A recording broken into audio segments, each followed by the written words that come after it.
누가복음 12장 11절 12절 말씀을 우리 한 목소리로 같이 읽겠습니다. 시작. 사람이 너희를 회당이나 위정자나 권세 있는 자 앞에 끌고 가거든 어떻게 무엇으로 대답하여 무엇으로 말할까 염려하지 말라. 마땅히 할 말을 성령이 곧 그때에 너희에게 가르치시리라 하시니라. 아멘. 우리는 그 세상의 구조 안에 살아가다 보니까 좋든 싫든 간에 그 세상적인 가르침을 받고 살 수밖에 없습니다. 공교육 시스템 안에 있기도 하고요. 학교 가서 배우는 것들, 그리고 여러 이제 조상들로부터 부모님들로부터 배워오는 그런 모든 것들이 다 사람들이 배워왔던 것, 가르쳐왔던 그런 것들이죠. 세상적인 가르침의 시대마다 조금씩 다르긴 하지만 세상적인 가르침에 중점을 두고 있는 것들은 보니까 어떻게 이 세상을 살아가야 될까, 어떻게 이 세상을 함께 또는 더 잘 행복하게 그렇게 살아가야 될까에 대해서 많이 초점이 맞춰져 있는 것 같습니다. 그러다 보니까 세상적인 가르침이 필연적으로 추구하는 것이 무엇이냐 봤더니 바로 어떻게 하면 내가 효율적으로 잘 살 수 있을 것인가, 어떻게 하면은 내가 이 세상 안에서 강자들이 득실거리는 이 세상 가운데에서 나라는 사람은 어떻게 살아남을 수 있을 것인가, 또 한편으로는 어떻게 내가 돋보일 수 있을 것인가, 내가 드러날 수 있을 것인가. 그래서 1등을 해야 된다, 성적이 좋아야 된다, 그리고 나를 잘 보여야 된다, 그렇게 많이들 가르치죠. 내가 하는 말이 맞다고 논리를 펴야 되고, 내가 행동이 맞다고 증명을 해 보여야 되는 그러한 가르침이죠.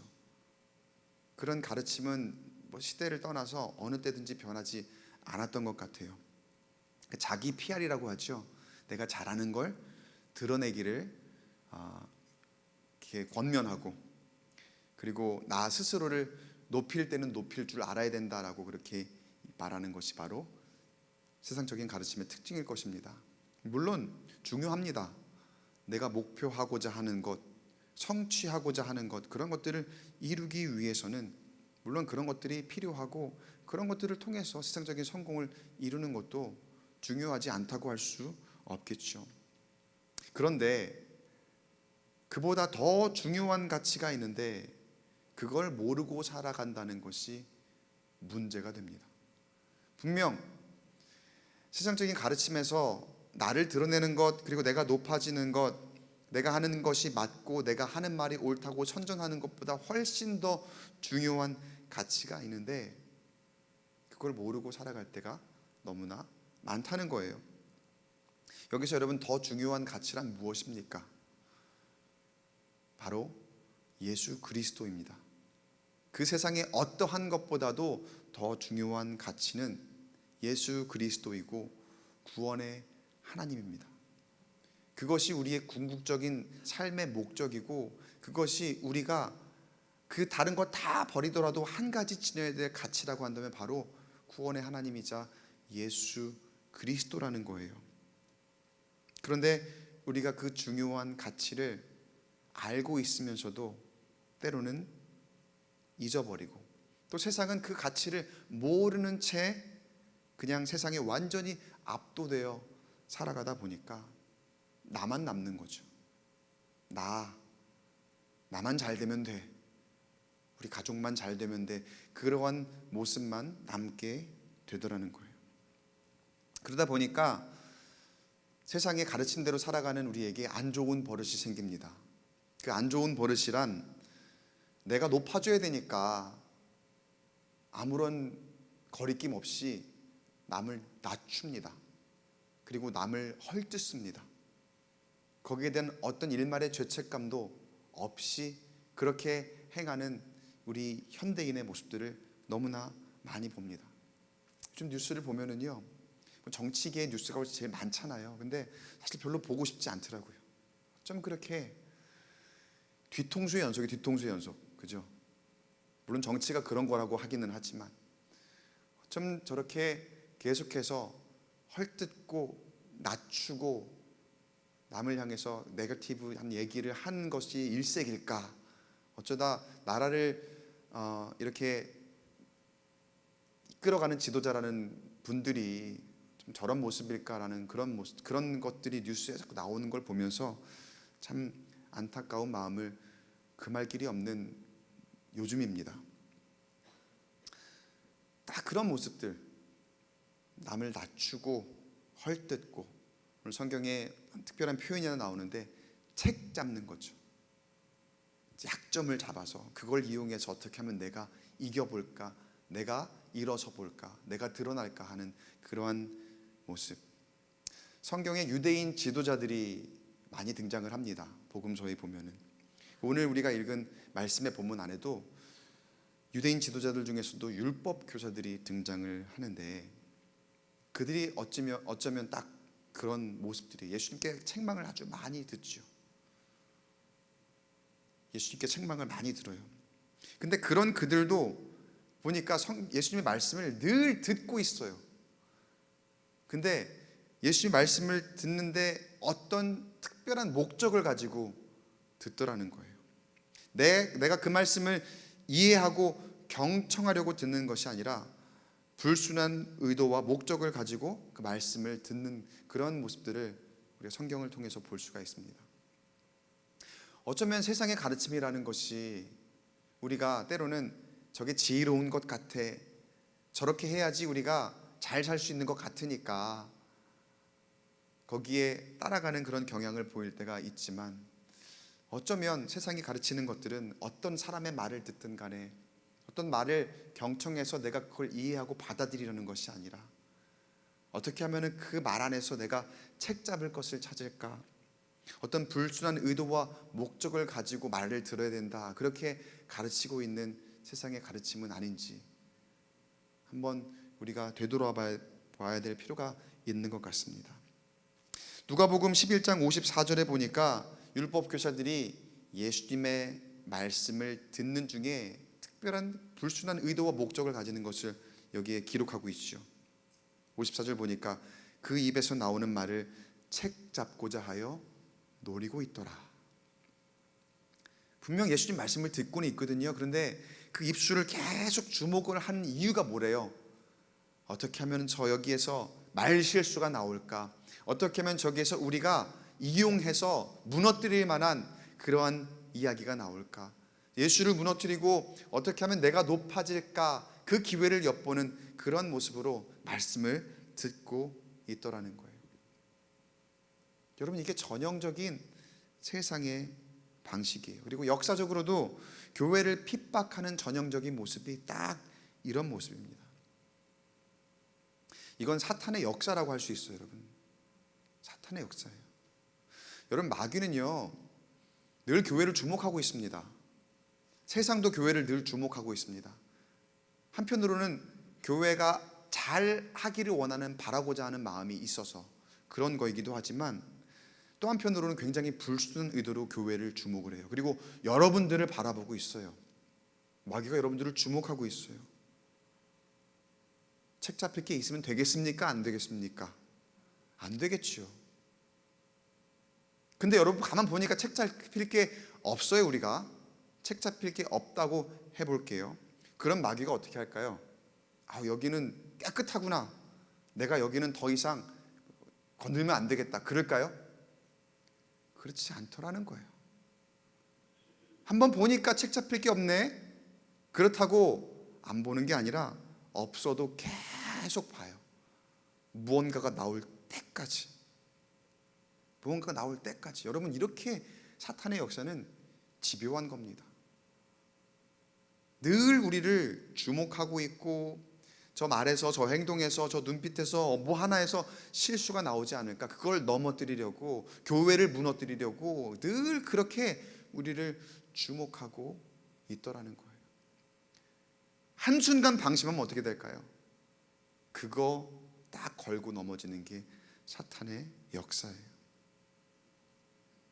바라기는 여러분, 우리가 책 잡힐 게 없이 늘 하나님 앞에 정결한 모양으로, 그런 교회의 모습으로, 그런 공동체로 이루어 나아가는 저와 여러분 되시길 주의 이름으로 간절히 축원합니다. 그러면요, 마귀가 불안해해요. 야, 여기 진짜 없나? 여기는 진짜 내가 흠잡을 게 하나도 없나? 그러니까 사탄은 하나님 말씀을 부정하는 거거든요. 우리가 지금 믿고 있는 그 구원의 역사, 예수 그리스도, 하나님의 능력, 그런 것들을 다 부정하는 거거든요. 부인하는 거거든요. 근데 그런 생각을 가지고 계속해서 주목을 하고 있는데, 웬만한 교회들은 다 무너지거든요. 웬만한 사람들은 다 넘어가거든요. 실수하거든요. 책 잡힐 게 있거든요. 그런데 그게 만약에 계속해서 없으면 마귀가 어떨까요? 마귀도 점점 불안해지는 거예요. 여기 진짠가? 여기는 없으면 어떡하지? 저 말이 진짜면 어떡하지? 천국이 진짜로 있다 그러면 어떡하지? 저 예수님이 저렇게 이 사람들을 구원했다는 그 사실이 진짜면 어떡하지? 마귀가 불안하기 시작해요. 이건 좋은 걸까요? 나쁜 걸까요? 당연히 좋은 거죠, 여러분. 이 쉬운 질문에 대답 못 하시네요. 여러분, 마귀가 불안해할 만큼, 마귀를 불안하게 하기에 부족함이 없는 그런 능력의 소유자가 되기를 축복합니다. 그런 광교 꿈의 교회가 돼야 됩니다. 우리를 늘 불순한 의도로 바라보고 있는 그 마귀 앞에서 방심하지 않고 책 잡힐 것이 없는 우리의 모습, 그런 모습이 되어야 되는데, 우리 가운데에 참 쓰러지고 넘어질 만한 그런 일들을 많이 겪는 모습에 하나님 보시면 얼마나 안타까워하실까, 말씀을 준비하면서 그런 생각이 들었습니다. 율법 교사들이 그런 불순한 생각을 가지고 어쩌면 사탄의 유혹을 받는 거죠. 사탄이 역사하는 것 가운데 이용당하는 거예요. 예수님이 그 불순함을 아시고 저 책 잡을 것이 없는가라는 눈빛으로 예수님을 바라보는 그것을 보시고 예수님께서 책망을 하시는데, 52절 말씀에 이렇게 책망하세요. 화 있을진저 너희 율법 교사여, 너희가 지식의 열쇠를 가져가서 너희도 들어가지 않고 또 들어가고자 하는 자도 막았느니라 하시니라. 지식의 열쇠를 가지고 있다 그래요, 율법 교사들어. 여러분, 율법 교사는 기본적으로 하나님을 아는 지식을 가르쳐야 되는 사람입니다. 그러니까 율법을 제대로 알고 제대로 배우고 또 제대로 가르쳐야 되는 사람이죠. 하나님의 백성들이니까 그 이스라엘 백성들이 하나님의 말씀, 율법을 제대로 알 수 있도록 잘 가르쳐야 되는 그런 의무를 가진 사람들이 바로 이 율법 교사들입니다. 이 하나님 말씀이 생명의 말씀이잖아요. 생명의 말씀을 제대로 내가 받아들고 그걸 믿음으로 가져가야 내가 하나님 나라에 갈 수 있는 건데, 그런데 율법 교사들이 지금 하고 있는 행태는 어떻습니까? 하나님 말씀을 통해서 자신이 드러나고자 하는 거예요. 하나님 말씀을 가지고 하나님이 드러나야 되는데, 하나님 말씀을 가지고 사람들이 하나님을 알게 해야 되는 그러한 의무를 가진 사람들인데, 지금 율법 교사들의 행태는 하나님의 말씀을 통해서, 하나님 말씀을 이용해서 자신이 드러나고자 하는 그런 모양이었다는 거예요. 자신이 높아지고자 하는 그런 모양이었다는 거예요. 그러니까 이 사람들이 지금 가르치고 있는 거는 다 내가 복음이에요. 내가 복음. 내가 이 말씀을 통해서 드러나야 돼. 내가 이 말씀을 통해서 높아져야 돼. 말로는 그렇게 하지 않지만 이 모든 것들이 다 자기를 위한 것들이 되어가고 있더라는 거예요. 그러니 여러분, 이 율법을 가르치는 사람들을 잘못 가르치면 그 듣는 사람들이 하나님 말씀을 제대로 알 수 있겠습니까? 모르겠습니까? 알 수 없겠죠. 그럴 수가 없어요. 여러분, 여기서 하나님을 아는 지식이란 무엇일까요? 그저 그 율법에 기록된 것을 달달달 외워갖고 그 성경의 지식을 많이 아는 것일까요? 암송을 많이 하는 것일까요? 물론 이런 것들도 중요할 것입니다. 여러분, 우리가 성경을 많이 읽어야 되는 것 중요하고요, 그 말씀을 암송하고 묵상하고 그런 것들도 굉장히 중요합니다. 그런데 하나님을 진정으로 아는 지식이라 하는 것은 하나님을 경외하는 법을 아는 것입니다. 하나님이 나에게 어떤 분이신가, 하나님을 경외하는 것이 곧 지식의 근본이다 라고 말씀하시거든요. 하나님이 나에게 어떤 분이신가, 하나님이 나에게 어떻게 역사하는 분이신가, 그저 그냥 문자적으로만 글로만 지식으로 이해하는 것이 아니라 내 마음 가운데에 하나님이 어떻게 역사하시는지 묵상하며 살아가는 것, 하나님을 경외하는 것, 그것이야말로 참된 하나님을 아는 지식이라고 할 수 있거든요. 그런데 율법 교사들조차도 그저 글로만 아는 거예요. 지식적으로만 하나님을 안다고 착각하고 있는 거예요. 그러니까 그런 것들을 모르니까 제대로 가르칠 수가 있겠습니까? 이 백성들이 아무것도 모르는 거죠. 어떻게 되겠습니까? 여기서 지식의 열쇠를 가지고 있다고 했는데 그 지식의 열쇠로 문을 열고 들어갈 곳이 어디일까요? 어디일까요? 마태복음 보면은 좀 더 적나라하게 기록이 되어 있습니다. 방금 그 책망에 대해서. 마태복음 23장 13절인데 한 목소리로 같이 읽어볼게요. 잠시만요. 제가 여기 회식이 아니라 외식이에요. 제가 잘못 적었네요. 제가 회식이 되게 하고 싶었나 봐. 외식으로 읽어주세요. 꼭 함께 읽어보겠습니다. 시작. 화 있을진저 외식하는 서기관들과 바리새인들이여, 너희는 천국 문을 사람들 앞에서 닫고 너희도 들어가지 않고 들어가려 하는 자도 들어가지 못하게 하는도다. 지식의 열쇠를 가지고 그 문을 열고 들어갈 곳이 어디라는 거예요? 천국이에요. 천국. 천국 문을 열고 들어가려면 그 지식은 가져야 된다는 거예요. 근데 그 지식이 뭐라고요? 하나님을 경외하는 법을 아는 것이 그 지식이라는 거예요. 하나님을 경외하는 법을 알지 못하고는 그 지식을 알 수 없고 저 천국 문으로 들어갈 수 없다는 거예요. 예수님 말씀하시는 거예요. 이렇게. 그런데 바리새인들이, 서기관들이, 그리고 율법 교사들이 하고 있는 짓이 뭐라는 겁니까? 자기네들만 모르면 괜찮은데 그걸 잘 가르쳐야 되는 사람들이 자기들만 모르는 게 아니라 백성들로 하여금 하나님을 경외하는 법을 모르도록, 그리고 그 말씀 문자를 통해서 자기네들만 높아지려 하는 그런 모습이니까 예수님 보시기엔 뭡니까? 자기만 천국 못 들어가는 게 아니라 이 불쌍한 백성들이, 이 선량한 백성들이 하나님 말씀을 제대로 알지 못하고 천국까지 못하게 니네들이 막고 있는 거다, 이렇게 책망하시는 거예요. 사실 하나님 보시기엔 이게 가장 큰 죄입니다. 그래서 그렇게 강하게 질책을 하시는 거예요. 예수님께서 율법 교사들을 향해서. 이스라엘에 왕들이 많이 있었죠. 이스라엘은 하나님의 나라입니다. 하나님께서 세우신 나라고, 하나님이 세우신 왕들을 통해서 하나님의 백성들을 통치하라고 하나님께서 명하신 그런 나라입니다. 그런데 가만히 이스라엘의 역사를 보면은요, 그 왕들이 오히려 하나님을 멀리하는 경우를 참 많이 봅니다. 하나님 보시기에 얼마나 마음이 아프셨을까. 그들이 이방신을 앞서서 섬겨요. 그러면 어떻게 되겠습니까? 왕이 앞장서서 이방신을 섬겨요. 한 예로 분열왕국 시대에 북왕국 이스라엘에 오므리 왕조라고 있었습니다. 그 오므리 왕조의 왕들이 하나같이 이 성경이 어떻게 평가를 받냐면요, 여호와 보시기에 악을 행했다. 그 여호와 보시기에 악을 행했다는 것 중에 가장 핵심은 뭐냐면 하나님을 멀리하고 이방신을 섬기는 거예요. 그 중에서도 아합이라는 왕이 있습니다. 아합이라는 왕은 어떻게 평가를 받냐면요, 오므리 왕조의 어떤 왕보다도 이전의 왕들보다 더 여호와 보시기에 악을 행했다. 그러니까 제일 많이 이방신을 섬겼다는 거겠죠. 이 아합 왕의 특징이 뭡니까? 이방 여인을 이 왕비로 맞아들이는 거예요. 저 시돈 땅 엣바알 제스장의 딸을 왕비로 맞아들입니다. 엣바알 제스장이란 바알을 섬기는 제스장이란 뜻이거든요.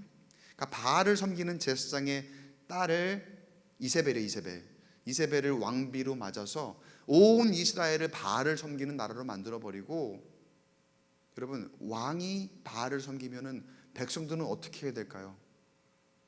당연하게 바알을 섬길 수밖에 없게 되겠죠.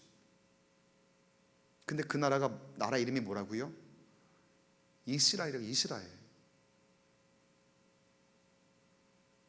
혹시 잊으셨을까봐 여러분, 이스라엘 정체성이 뭡니까?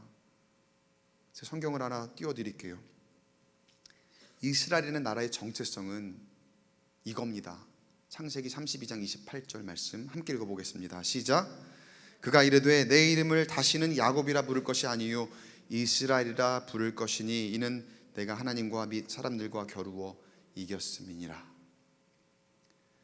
야곱이 간절한 소원을 가지고 천사와 씨름하며 내가 축복받기를 원합니다, 그렇게 끝까지 놓지 않고 기도하며 이루어낸 거예요. 하나님께서 이 야곱에게 그 이름을 이스라엘에 바꿔주시며 너를 통해서 이제는 이 이스라엘이라는 나라에 하나님을 믿는 민족이 세워질 것이고 지파가 세워질 것이고 그 나라는 하나님이 통치하는 나라가 될 것이다 라고 그렇게 선포하신 나라가 바로 이스라엘이잖아요. 그런데 그 이스라엘의 백성들이 그가 그동안 가져왔던 정체성을 잊어버리게 하고 부정하게 하고 하나님을 모르고 하나님을 예배하지 않고 살아가도록 누가 그랬다는 거예요? 왕이 그랬다는 거예요. 왕이 이스라엘의 왕이 백성들이 하나님을 잘 섬기도록 그렇게 세워져야 되는 왕이 오히려 반대로 하나님을 부정하고 그 정체성을 잊도록 만드는 그러한 왕이었다는 거예요. 자기만 천국에 못 들어가는 것이 아니라 자기만 악한 길로 가는 것이 아니라 자기 때문에 모든 백성들이 다 악한 길로 가게 했다는 그런 왕이라는 거예요. 얼마나 큰 죄입니까? 그러니까 왕이라는 권력으로 그 권세로 사람들이 하나님을 경외하지 못하도록 하나님을 아는 그 지식을 알지 못하도록 얻지 못하도록 그렇게 행했다는 거예요. 율법 교사들이 딱 그런 권세로 지금 율법을 제대로 가르쳐야 되는데 그렇게 하지 않으니까 예수님에게 이런 책망을 받는 거죠.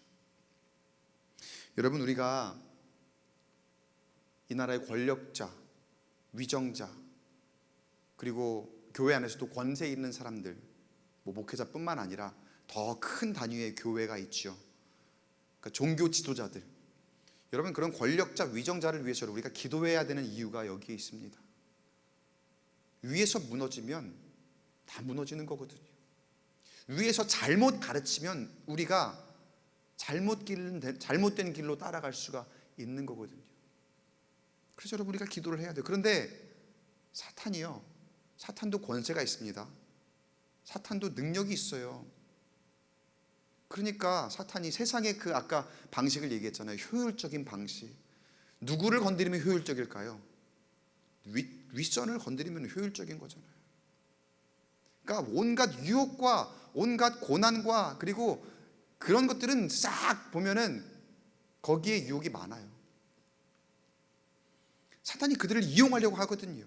위정자들을 이용하려고 하고 그 권력을 이용해서 이 모든 성도들과 교회를 무너뜨리기 위해서, 그리고 사람들이 하나님 말씀대로 살아가지 못하도록 이 나라가 그저 하나님 말씀보다는 세상의 방식으로 통치되기를 그렇게 원하는 그런 모습들이 사탄에게 있거든요. 그러니까 그들을 이용하는 거예요.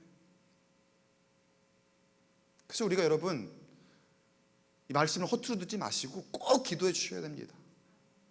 그들을 위해서, 권력을 위해서 기도해 주셔야 되고 그 사람들 잘 먹고 잘 자라라 그런 의미가 아니라 우리가 권력을 잡으면 보통 아우 좋겠다, 저 사람은 저 윗자리에 앉으니까 잘 살겠구나, 뭐 그런 것들로 좀 부러워하지만 그런 걸 위해서 기도해 주라는 것이 아니라 그 의무를 다 감당할 수 있도록 하나님의 뜻을 따라 그 모든 것들을 잘 감당할 수 있도록 우리가 기도해야 된다는 거예요. 누구를 위해서요?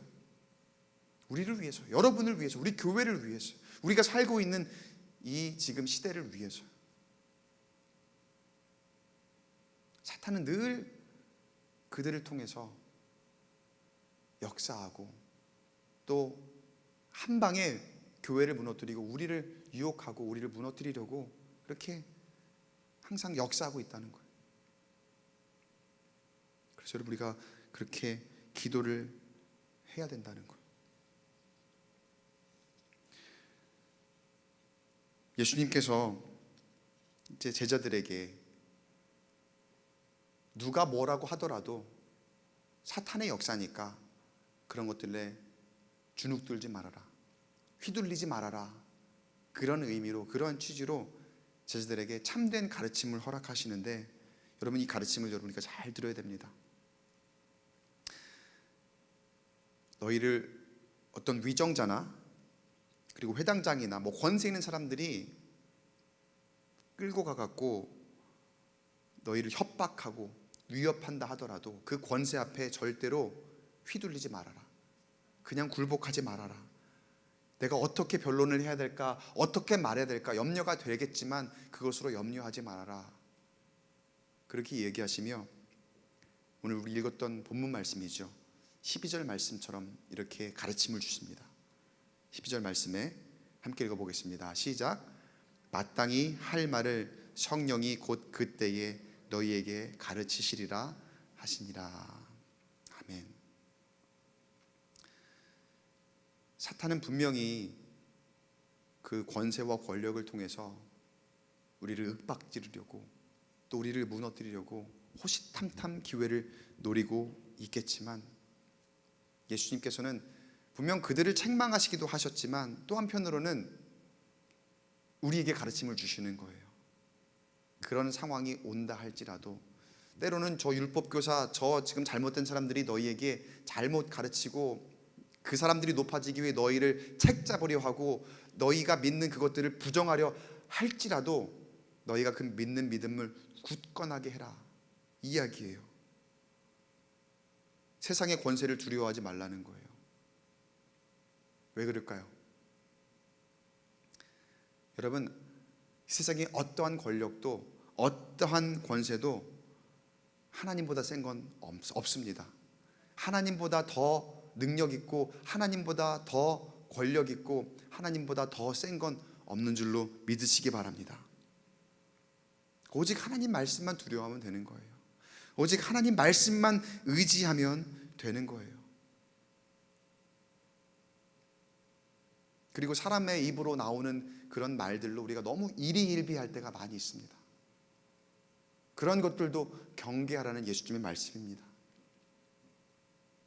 때로는 세상적인 가치로 어떤 지식, 그 세상적인 논리가 있죠. 얼마나 논리 정연한지 딱딱딱 그렇게 얘기하면은 내가 뭔가 거기에 반론을 제기할 수 없을 만큼, 여러분 전도할 때에도 그런 분들 많이 만나실 거예요. 전도하다 보면은 때로는 나는 이렇게 해서 믿을 수가 없다 얘기하면은 때로는 막힐 수도 있어요. 막힐 때도 있거든요. 그러면 우리가 진 것 같잖아요. 그러면은 마음이 너무나 어렵고 하지만 여러분, 절대로 그렇다고 해서 진 것 아니에요. 그런 이야기를 우리가 일희일비할 게 아니라는 거예요. 세상에는 말로만 번지르르한 게 너무나 많아요. 율법 교사들도 그렇고요, 바리새인들, 서기관들도 그렇고요, 세상적인 형태의 모습들은 그런 것들로 가득히 채워져 있습니다. 그러나 예수님의 말씀을 따라서 우리가 살아간다면, 그래서 하나님 말씀에 의지한다면 성령께서 우리에게 진정한 가르침을 주셔서 우리에게 지혜를 주셔서 결국에는 이기게 하실 줄로 믿습니다. 실제로 베드로가 나중에 잡혔죠. 사내들인 공의에 잡혀서 그곳에서 재판을 받을 때에 사도행전에 보면 이게 나오는 거예요. 그런데 베드로가 정말 담대하게 하나님 말씀을 그들 가운데서 전하고, 오히려 그들이 그 사내들인 공회가 놀라는 그런 장면이 나오잖아요. 그때 그들이 어떻게 놀랐다고 하냐면요, 베드로가 글도 못 배우고 그저 평범한 사람인 줄 알았는데 이렇게 말하는 것을 보고 놀랐다라고 하는 그런 이야기, 그런 장면이 있어요. 누가 하신 겁니까? 베드로 스스로는 할 수 없는 겁니다. 누가 한 겁니까? 성령님이 그때의 가르침을 주셨고, 또 그때의 가르침을 주셨다니까 뭐 어떤 초자연적인 현상을 통해서 막 머릿속으로 귀속으로 뭘 들려주고 그대로 말했다, 뭐 그런 걸 수도 있겠지만, 저는 그렇게 생각해요. 이게 지혜예요, 여러분. 지혜. 평소에 베드로는 머리가 별로 좋지 않아서 막 들었던 것을 다 까먹을 수 있을 거예요. 예수님이 얼마나 많은 말씀을 하셨습니까?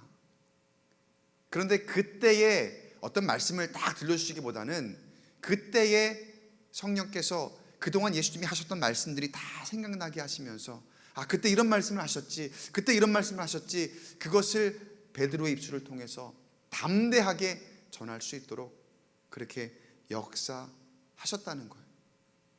여러분, 우리도 마찬가지입니다. 하나님 말씀을 전적으로 의지한다면, 그래서 성령의 가르침을 내가 의지하겠습니다, 그렇게 순종하며 따라간다면, 우리에게 지혜를 주셔서 때를 따라 우리가 해야 할 말, 우리가 어떻게 지혜롭게 행해야 될지, 그런 것들을, 그리고 어떻게 하나님 앞에 기도해야 될지까지도 하나님께서 다 알려주시고, 또 우리 가운데에 반드시 궁극적인 승리를 허락하실 줄 믿습니다. 이 말씀으로 세상에 맞서야 돼요. 이건 아니면은요, 우리가 담대함이 사라지거든요. 그러니까 말씀이 없으면 우리가 담대함이 사라지는 거예요. 그래서 너무나 쉽게 휘둘리는 거예요. 흔들리는 거예요. 조금만 위압적으로 나오면, 조금만 세게 나오면, 내가 누군가를 위해 기도하다가도, 우리 배우자, 남편이나 아니면 또 뭐 아버지나 또 남성들에 대해 그런 게 많이 있잖아요. 그를 위해 기도하면서 저 완악한 마음을 깨주시고 함께 믿게 해주세요, 뭐 그렇게 기도하다가도 어느 순간 한 방에 막 윽박 지르면은, 그러면 소위 위축되죠. 내가 하는 게 틀렸나? 근데 여러분, 그게 담대하지 못해서 그러는 거예요. 말씀으로 철저하게 무장되어 있지 못해서 그러는 거예요. 다시 한번 성령께서 우리에게 인도하실 것을 기대하면서 온전히 맡기고 승리하는 저와 여러분 되시길 간절히 축복합니다. 율법 교사들은 예수님에게 이렇게 다가가는 거죠. 소위 내가 모욕감을 느꼈다는 거예요. 내가 모욕감을 느껴서 안갚음을 하려고 그 입술을 쳐다보고 있는 거잖아요. 거기에만 집중을 하면서 예수님의 은혜로운 말씀이 하나도 들리지가 않습니다. 사실은 예수님이 하신 모든 말씀이 다 은혜인데, 내가 지금 집중하고 있는 건 어떻게 하면은 책 잡을까, 어떻게 하면은 저 사람을 내가 무너뜨릴까, 막 그런 것만 생각하고 있으니까 그 삶 가운데에 은혜가 없습니다. 비판의 소리만 골라서 내가 생각하고 있으니까. 여러분, 우리도 마찬가지입니다. 어떤 사람의 말이 두렵기 시작하잖아요. 그럼 우리가 은혜를 못 받아요. 어떠한 상황 가운데서 여러분 걱정하지 마시기 바랍니다. 어떤 권세 앞에서 여러분 두려워하지 마시기 바랍니다. 하나님께서 저와 여러분을 지혜롭게 하실 줄 믿습니다. 성령께서 인도하실 줄 믿습니다. 아까 말씀드렸던 것처럼 하나님의 권능이 가장 셉니다. 하나님의 권능 위에 아무것도 없습니다. 하나님의 권능이 가장 위에 있고요. 그렇기에 그 권능으로 인도하시는 성령의 가르침만 의지한다면 우리는 반드시 주님 주시는 지혜로 승리하게 될 줄 믿습니다. 하나님 말씀대로 우리가 살려고 하지만 집중하지 못하도록 방해하는 세력은 항상 있어요. 그거는 늘 있는 거예요, 여러분. 그리고서 도발하죠. 우리에게 도발하는 거예요. 복음의 능력을 부정하고 교회의 사명을 평가절하하고, 그리고 때로는 굉장히 이게 비열한 방법이고 치사한 방법인데 사람을 건드립니다. 그러니까 여러분, 누구든지 어떤 사람을 무너뜨리기 위해서는요, 사탄은 역사를 해요. 이용을 해요. 그게 우리가 될 수도 있어요. 내가 될 수도 있어요. 제가 될 수도 있어요. 어떤 사람은 제 이야기를 통해 상처받는 분도 있을 수가 있거든요. 사탄은 그렇게 역사하는 거예요. 강단에서 뭐 이야기하는 거나 아니면 사적으로 이야기하는 걸 통해서 많은 경우가 자존심을 건드리죠. 자존심 건드리면 굉장히 여러분 싫잖아요. 그 한마디로 인해서 마음 상하고 뭐 교회를 나오네 안 나오네 그런 경우까지 허다합니다. 사실은요, 교회 안에서. 그런데 여러분, 그런 데에 무너지면 우리가 그냥 바로 져버리는 거예요. 사탄의 역사에 그냥 놀아나는 거예요. 때로는 목사를 통해서도 그렇게 역사한다니까요. 그러면은 이러는 거죠. 어떻게 목사가 저럴 수가 있어? 어떻게 저 사람이 나한테 이런 얘기를 할 수가 있지? 그러면서 교회를 부정하게 만드는 그런 모습. 근데 사탄의 역사가 그렇게 강력한 권세를 가져요. 지금 율법 교사를 통해서 사탄이 역사하는 거거든요. 그들은 이용당하는지도 모르면서 예수님을 책잡으려고 어떻게 하면은 그 사람들에게 자기만 높아지려고 하는 그런 모습들, 철저하게 이용당하고 있는 그런 모습들이에요. 그러나 진정 하나님의 은혜로 살아가는 사람들은, 그렇게 확고한 믿음을 가진 사람들은 절대로 흔들리지 않습니다. 도발하는 세력은 계속해서 있을 겁니다. 끊이지 않을 겁니다. 그러나 그런 건 여러분 신경을 쓰지 말아야 돼요. 무시한다는 표현이 맞을지 모르겠지만 그 사람을 무시하라는 게 아니라 그런 내용들, 그런 현상들을 여러분 우리가 무시할 줄 알아야 된다는 거예요. 한 번 신경 쓰는 순간 계속 신경 쓰이고 흔들리게 되고 그러면 무너지는 거예요. 그러다 한 번 도발하는 거에 걸리면 그러면 완전히 무너지는 거예요. 여러분, 프로 스포츠 경기를 좋아하십니까? 가끔 보실지 모르겠는데 프로 스포츠는 관중이 있죠. 아마추어는 이렇게 없지만 프로라는 건 관중이 있고 팬들이 있으니까 프로가 존재하는 거잖아요. 그러니까 관중은 늘 있습니다. 그런데 내 편이 있는가 하면 상대편도 있거든요. 그러니까 방해는 늘 있어요. 그러니까 어떤 선수가 실력을 가지고 있지만 그 실력만큼 발휘하지 못하도록 관중들의 방해가 있어요. 골프 경기를 보면은 굉장히 그 샷을 할 때는 조용히 해야 되는 게 매너더라고요. 그게 매너예요. 그런데 그때에 누군가 소리를 내고 사진을 찍는다거나 뭐 카메라 셔터음 같은 것들이 연사로 쫙 들리면은 그러면 그걸로 경기를 망치게 되는 경우도 보여요. 야구 경기 같은 거 보면은 뭐 대놓고 야유를 하고 선수가 나오면 욕설을 하는 것까지도 보게 됩니다. 관중 방해는 늘 있거든요. 그런데 만약에 그 프로 선수가 관중이 나를 방해했어요. 근데 거기에 반응을 하면 어떻게 될까요? 때로는 저 사람이 나한테 욕을 했거든요. 나한테 모욕적인 그런 행동을 했거든요. 그리고 내가 경기를 제대로 잘할 수 없도록 매너 없는 행동을 막 했거든요. 그런데 거기에 반응을 했다, 맞대응을 했다. 그럼 프로 선수는 어떻게 될까요? 징계를 받습니다. 그 관중이나 팬에게 프로 선수가 똑같이 대응을 하면은, 물론 그 팬도 그 관중들도 징계나 뭐 그런 사안이 있겠지만 이 프로 선수는 훨씬 더 중한 징계를 받게 돼요. 여러분, 왜 억울해도 이 관중에게 프로 선수가 반응을 하면 안 될까요? 아까 말씀드렸지만 프로는 관중이 있고 팬이 있어야지 비로소 선수가 있을 수 있는 거거든요. 그런 구조거든요.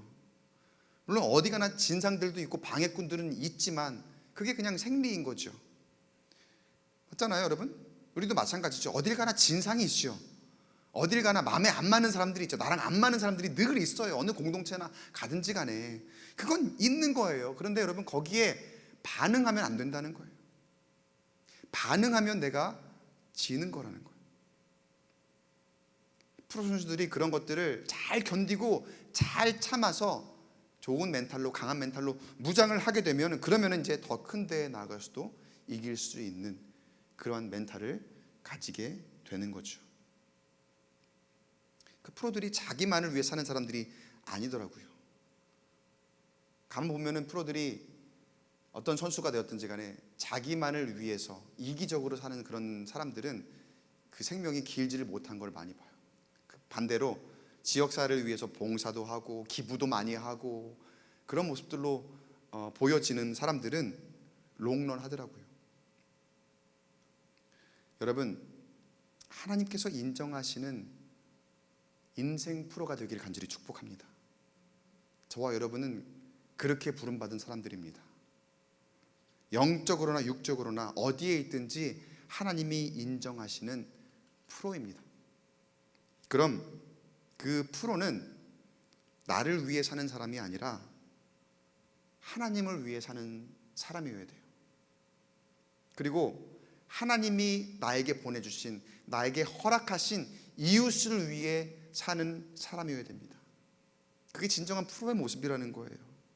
그 이웃들이라는 사람들 중에서는요, 아무리 하나님이 보내셨고 하나님이 허락하신 사람이라 해도 그 중에는요, 안 맞는 사람들도 있고요, 나를 음해하고 방해하려고 사탄에게 그렇게 이용당하는 사람들도 그 중엔 있고요, 아까 말한 그런 진상들도 있어요. 우리 이웃들 가운데, 이웃이라고 불리는 그런 사람들 가운데 그런 사람들이 있다는 거예요. 그런데 여러분, 그걸 참아내야 됩니다. 그게 하나님이 인정하시는 프로의 모습입니다. 그게 하나님이 인정하시는 진정한 그리스도인의 모습입니다. 그러려면 여러분, 어렵지만 이 세상의 가르침대로 나를 막 드러내려고 하는 그런 모습보다는 예수님의 가르침대로 나를 내려놓아야 됩니다. 나를 내려놓고 하나님을 의지해야 됩니다. 하나님을 의지할 때에 성령께서 우리의 길을 인도하실 것입니다. 그리고 성령의 인도하심을 따라 갈 때에는 세상의 어떤 권세도 두려울 것이 없고 우리가 담대하게 맞설 수 있는 힘과 능력과 지혜를 허락하실 줄 믿습니다. 세상의 지혜를, 세상의 가치로 하려다 보면은요, 어떤 권세 앞에는 그냥 내가 굴복할 수밖에 없는 그런 비겁함이 있거든요. 그리고 내가 어떻게 하면 저 권력을 가져서 맞설까 하니까 그냥 세상의 가치로 점점 더 채워 나아가는 거지만, 성령의 능력으로 하나님의 가치로 채워진다면 하나님이 우리에게 지혜 주시고 담대함 주시니 맞서 이길 수 있도록 하나님께서 인도하실 줄 믿습니다. 갈라디아서 2장 20절에 보면은 사도 바울의 고백이 나와요. 우리가 이 말씀을 읽고 말씀을 마치려고 합니다. 함께 읽어보겠습니다. 시작. 내가 그리스도와 함께 십자가에 못 박혔나니 그런즉 이제는 내가 사는 것이 아니요 오직 내 안에 그리스도께서 사시는 것이라. 이제 내가 육체 가운데 사는 것은 나를 사랑하사 나를 위하여 자기 자신을 버리신 하나님의 아들을 믿는 믿음 안에서 사는 것이라. 아멘. 나를 버리고 나는 십자가에 못 박고 내가 아닌 내 안에 있는 그리스도가 사시도록, 그리고 그리스도께서 허락하신 내 이웃을 위해서 내가 사는 사람이 될 수 있도록 하나님이 인정하시는 그 길을 걸어갈 수 있는 저와 여러분 되시길 간절히 축원합니다. 방금 읽었던 갈라디아서의 이 사도 바울의 고백이 우리의 진정한 고백이 되기를 간절히 소망합니다.